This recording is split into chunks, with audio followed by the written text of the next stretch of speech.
What if I told you that the most dangerous moment in modern history didn't happen during a missile launch, but in the silence of a boardroom where a single man chose to ignore the truth? While you were watching the fireworks of the Sochi Olympics on television, a phantom army was already dissolving the borders of Europe. They had no names. They wore no flags. They moved like a virus through the fog of the Black Sea. Thousands of elite, unmarked soldiers, known only as the Little Green Men, inside NATO's high-security vaults. The alarms were screaming. Satellite feeds were hemorrhaging evidence of a massive illegal invasion. Intercepted Russian cables were humming with the coordinates of a total takeover. But at the center of the world's most powerful intelligence network, a senior chief sat in cold, calculated denial. He didn't just miss the warning signs, he buried them. As his subordinates begged him to sound the alarm, he dismissed the reports as background noise, unaware that his hesitation had just placed a gun to the head of the Western world.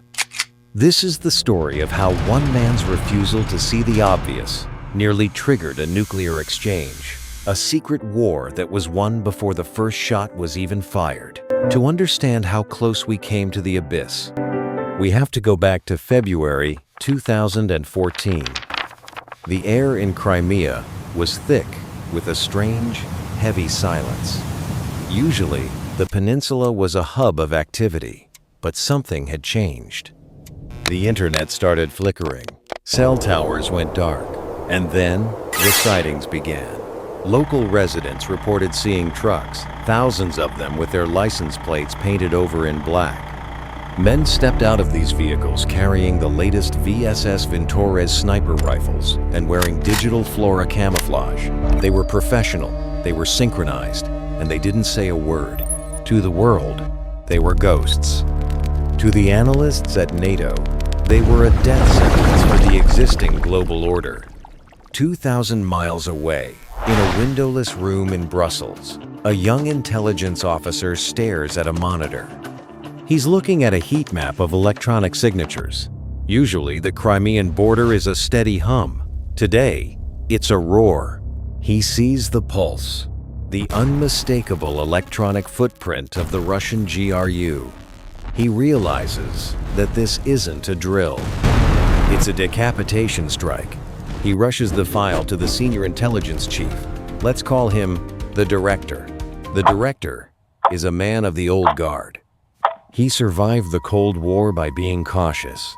He believes in state-on-state warfare, tanks, planes, and declarations of war. He looks at the file and scoffs. "Where are the uniforms?" he asks. "Where is the declaration?" The officer points to the screen. "Sir, they aren't wearing uniforms because they don't want us to react until it's too late. They are seizing the airports. They are surrounding the Ukrainian bases. Surround the main base structures." If we don't alert the North Atlantic Council now, Ukraine falls by sunrise. The director leans back, sipping his coffee. "It's posturing," he says. "Putin is just showing off during the Olympics.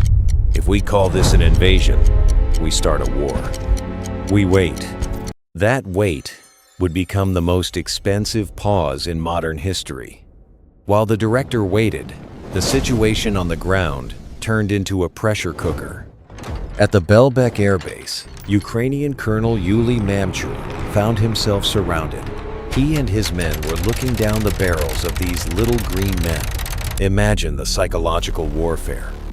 You are a soldier sworn to defend your land, but the enemy in front of you doesn't officially exist. If you shoot, you are the aggressor.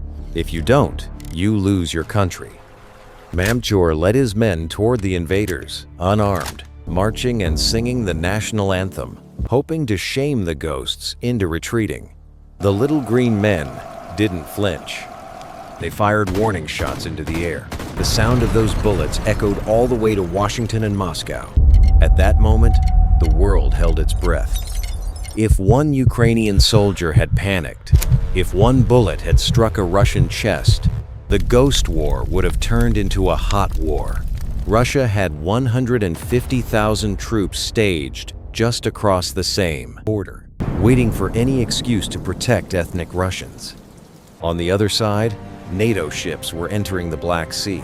The gears of a global conflict were grinding into place, all while the man responsible for identifying the threat was telling his superiors that nothing unusual was happening. By the time the director finally admitted the truth, it was too late. On February 27th, the Crimean parliament was seized. The masked men replaced the Ukrainian flag with the Russian tricolor. The little green men were no longer ghosts. They were the new masters of the peninsula. The fallout was catastrophic.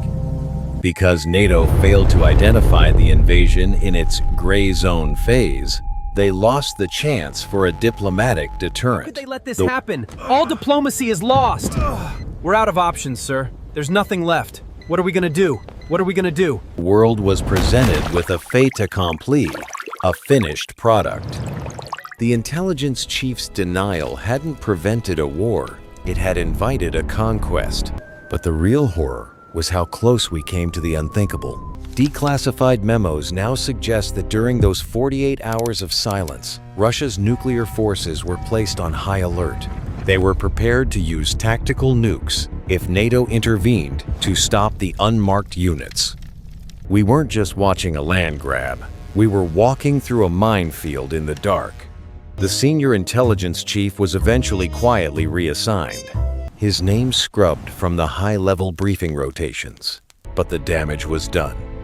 The Crimea template became the new playbook for global conflict. Infiltrate, deny, and conquer before the enemy even realizes they are at war.